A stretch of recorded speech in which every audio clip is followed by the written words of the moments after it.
దేశంలో ఎక్కడ చూసినా పేదలే కనిపిస్తున్నారు. కనీసం తినడానికి తిండి లేక, ఉండడానికి ఇల్లు లేని పరిస్థితిలో ఉంటున్నారు.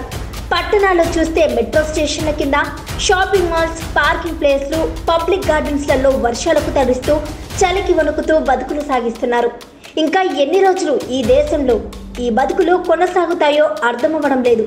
భిక్షగాడు మరణిస్తే కనీసం దహన కార్యక్రమాలు చేసుకునే స్థితికి కూడా నోచుకోవడం లేదంటే మనం ఎలా ఉన్నామో తెలుసుకోవచ్చు.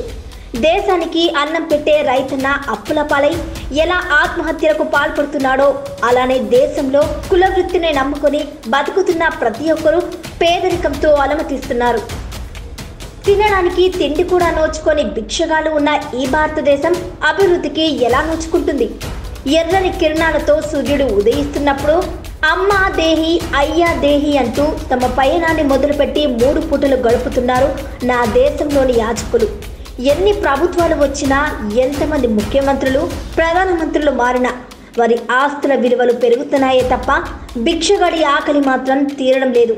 ఇలాంటి జీవితాన్ని సాగిస్తున్న ఎందరో భిక్షగాళ్లకు సహాయం చేయడానికి ఒక్కరైనా ముందుకు వచ్చి వారి కోసం అన్నం పెడితే బాగుండు. వారికి కూడా ఇళ్ల నిర్మాణాలు చేయించి ఆవాసం కల్పిస్తే బాగుండు. ఇదంతా జరగాలంటే ఎన్ని యుగాలు గడవాలో, ఎన్ని ప్రభుత్వాలు మారాలో. పేదలకు బుక్కెడన్నం పెట్టని ఈ ప్రభుత్వ సంక్షేమ పథకాలు ఉంటే ఎంత, లేకుంటే ఎంత?